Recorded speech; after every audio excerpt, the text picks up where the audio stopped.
Assalamualaikum warahmatullahi wabarakatuh dan selamat sejahtera cikgu ucapkan kepada semua pelajar.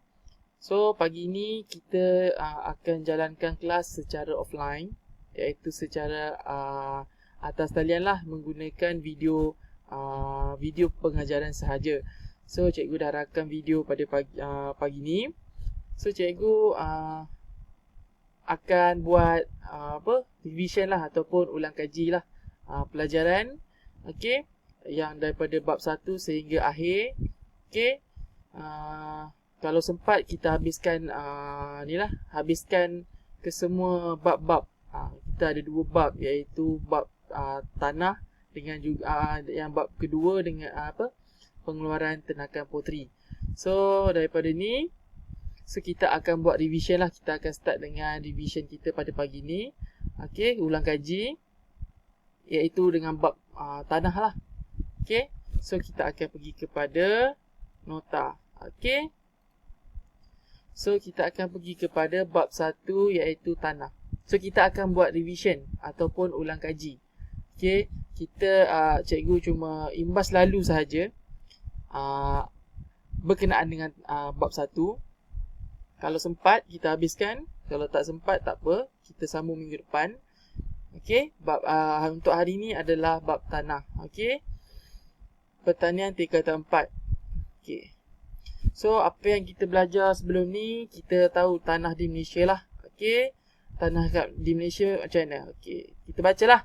Sistem klasifik tanah yang digunakan di Malaysia adalah berdasarkan sistem Jabatan Pertanian Amerika Syarikat, USDA, Soil Taxonomy, dan sehingga kini lebih daripada 240 siri tanah di Malaysia telah dikenal pasti dan disusun semulalah kepada 11 kumpulan berdasarkan bahan induk, ciri utama tanah, landscape dan pembentukan tanah.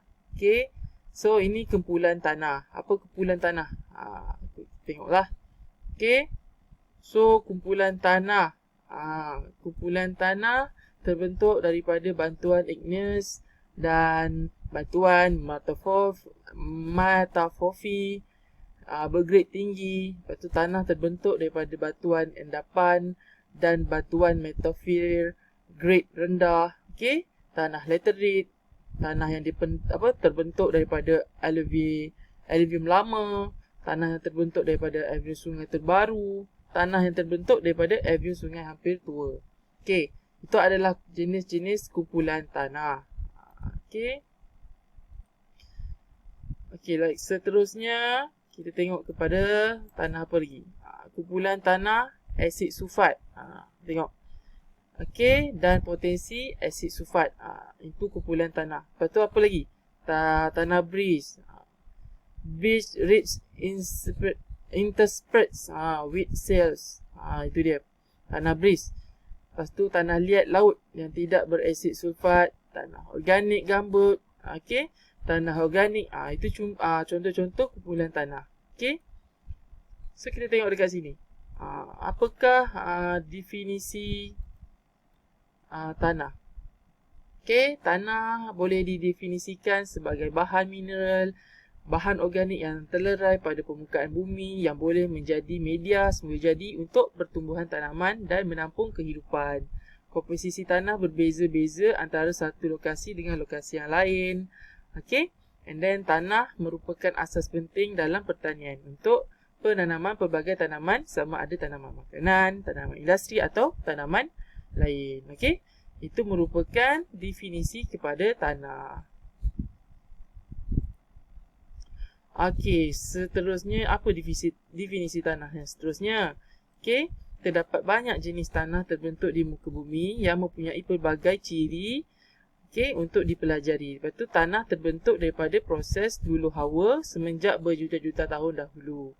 Lepas tu proses luluh hawa terbentuk hasil tindakan 5 faktor pembentukan tanah ke atas bahan induk tanah lah.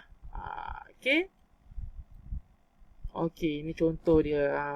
Ini pembentukan profil tanah. Ada masa, organisma, iklim, topografi, bahan induk. So, pembentukan tanah. Okey, bahan organik, tanah atas, tanah bawah, bahan induk. So, ini adalah antara proses pembentukan tanah profil tanah lah. Okey. Dia ada masa, lepas tu organisma yang memecahkan tanah, iklim, topografi dan bahan induk. Itu adalah yang akan membentuk bahan organik tanah atas ni lah, tanah bawah dan sebagainya. Okey. Itu definisinya. Okey, seterusnya kita akan pergi kepada profil tanah. Macam tadilah, kita dah tengok tadi, profil tanah ada tanah organik, bahan organik, tanah atas, tanah bawah, bahan induk. Okey, ni kena hafal ya. Mungkin akan masuk exam. Okey. Contoh kalau masuk SPM, dia akan bagi tempat kosong dan isi apakah di tempat kosong tersebut. Kalau kat sini tanah atas lah, tanah organik, bahan organik, tanah bawah, bahan induk. Okey, itu salah satu contoh lah. Seterusnya bahan organik. Ni adalah bahan organik. Apa itu bahan organik? Okey, daripada profil tanah, bahan organik adalah mempunyai bahan organik yang terhasil daripada perebutan tinja haiwan ataupun tumbuhan. Okey, yang itu proses penghancuran daripada tinja haiwan ke haiwan mati ke tumbuhan ke, itu adalah bahan organik. Yang ada dekat atas permukaan tanah tu lah. Itu bahan organik. Okey. Seterusnya adalah tanah atas. Apa itu tanah atas? Okay, kita tengok. Tanah atas adalah lapisan ini merupakan bahan induk yang paling terluluh hawa. Okey, mengandungi mineral, nutrien dan bahan organik. Terdapat sisa-sisa tumbuhan dan haiwan. Ada sikit lah. Okey, sisa haiwan dan tumbuhan. And then ketebalan untuk tanah ini 150 mm. Merupakan lapisan yang paling subur. Okey. Pengudaraan dia baiklah dan warna tanah lebih gelap. Okey. Akar dapat tumbuh dengan baik. Tempat tinggal organisma tanah. Okey, itu adalah tanah atas. Okey, kita tengok tanah bawah. Okey, berada di bawah tanah atas. Okey, dia di tanah atas di bawah dia lah dan kurang terluluh hawa berbanding tanah atas. Okey. Tanah lebih padat, keras, menghalang pertumbuhan akar, pengaliran air. Okey. And then tanah itu berwarna cerah. Okay. Lepas tu mengandungi bahan terkumpul seperti mineral, lempung yang terlarut resap daripada lapisan atas. Hanya sedikit organisma tanah yang tinggal di sini. Okey. Ada sedikit lah organisma yang ada di atas tadi. Mungkin dia ada kat bawah tu lah. Dia pergi ke tanah tu. Okey. Okey, itu salah satulah. And then seterusnya, okey, ini adalah batuan induk. Okey, apa itu batuan induk? Batuan induk ataupun bahan induk tanah mengalami sedikit proses luluh hawa. Okey, proses luluh hawa ini adalah proses metamorfik. Dia akan menjadi ni lah, apa? Dia akan jadi tanah lah, ataupun kita panggil dia boleh jadi batu. Okey, proses daripada masa ataupun iklim yang berlaku terhadap tanah. Kalau kita tengok sini, ni contoh-contoh tanah atas, tanah lapisan tengah, lapisan atas, lapisan tengah, lapisan bawah, lapisan batuan induk. Okey. Itu contoh. Okey. Okey, seterusnya komponen tanah. Okey. Apa komponen tanah yang ada di dalam dunia kita ni ataupun di dalam Malaysia ataupun dan satu Malaysia lah. So, apa yang ada di dalam tanah? Okey. Yang ada bahan organik sebanyak 5%. And then kita ada udara 25%, air 25%, bahan mineral 45%. Ingat ya, ini penting. Kalau dalam exam mungkin takut keluar. Okey. Takut dia tanya berapa persen untuk komponen tanah. Nanti keluar susah. So jadi minta hafal lah. Berapa persen-persen yang ada di dalam tanah tersebut. Bahan organik 5%, udara 25%, air 25%, bahan mineral 45%. Okey.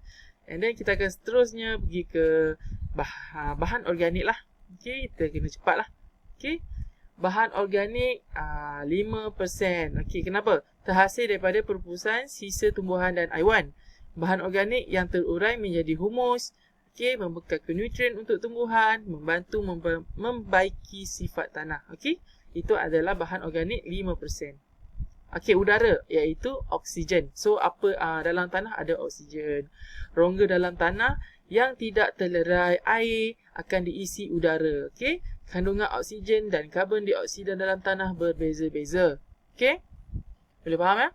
And then oksigen penting untuk respirasi akar dan organisma tanah. So 25% ni penting lah untuk tanaman. Udara kan. Okay. So boleh faham lah. So seterusnya kita ada air. Okay. Air. So air sebanyak berapa? Sebanyak 25%. Dan air penting untuk tumbuhan dan kehidupan organisma tanah. Lepas tu kelebihan dia dan kekurangan dia adalah air boleh memberi kesan buruk kepada tanah dan tumbuhan. Kalau air terlebih, dia memberi kesan buruk lah. Kalau air, air ni kena cukup-cukup. Tak boleh lebih. Kalau air lebih, pokok lemas. Sama macam manusia akan lemas. Okay? So air janganlah ada lebih sangat. Dia kena kurang lah sikit. Ataupun sedang-sedang saja. Okay? Seterusnya bahan mineral 45%. Okey, bahan mineral yang ada dalam tanah terhasil daripada proses hulu hawa batuan. Okey, itu bahan mineral. Bila dia jadi sebuah batu, itu adalah mineral lah. And then komponen tanah untuk medium pertumbuhan, bersaiz pasir kelodak dan liat. Okey, itu adalah mineral. Okey, seterusnya kita akan pergi kepada jenis-jenis dan sifat tanah. Okey.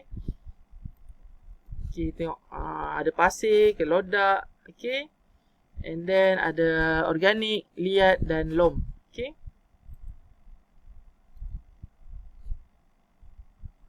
Okey, sifat tanah, okey. Apakah sifat tanah? Okey, daya memegang. Okey, sifat tanah adalah daya memegang, saiz kumin, rongga udara, saliran dan kandungan nutrien. Okey. Itu adalah sifat tanah. Okay, kita tengok satu persatu. Apa itu daya memegang air? Okey. Selalunya daya memegang air bermaksud daya atau kemampuan tanah lah untuk menyerap air mengikut tanah tersebut. Lepas tu di dalam tanah tersebut terdapat liang mikro dan makro yang boleh mengalirkan air. Okey. And then air dipegang dengan lebih kuat oleh liang mikro berbanding liang makro. Lepas tu bagi tanah tepu saturate, kedua-duanya liang dipenuhi air. Okey, itu adalah daya pemegang air.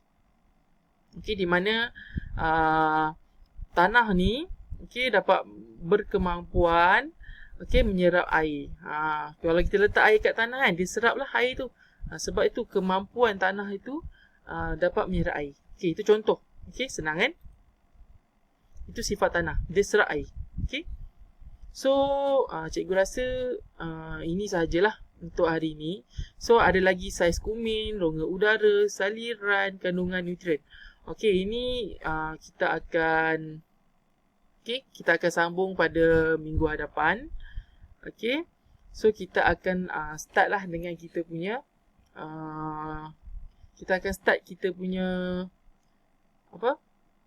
kita punya latihan ataupun ulang kaji pelajaran. Okey. So, cikgu akan bagi nota ringkas ni pada akhir kita punya ulang kaji lah. Okey. Pada akhir ulang kaji ni, cikgu akan bagi inilah semua nota-nota ni kepada kamu semua. Okey. So, cikgu harap nanti kita akan teruskan lagi dengan tajuk bab 1 ini iaitu tanah. Okey. Dan kita akan ada kuis dan sebagainya sebagai aktiviti kita sebelum kita menghadapi peperiksaan nanti. Okay. So cikgu akan bantu kamu untuk menghadapi peperiksaan yang akan datang dalam SPM.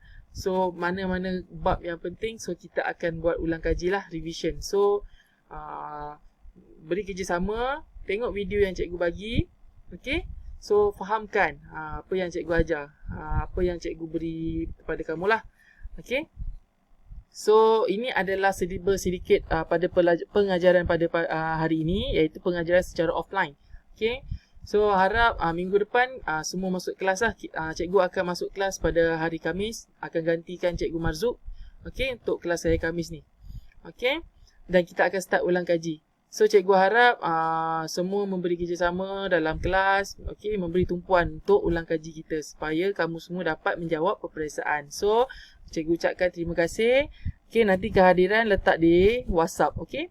So, nanti cikgu bagi kat WhatsApp, okay. So, sekian. Assalamualaikum warahmatullahi wabarakatuh.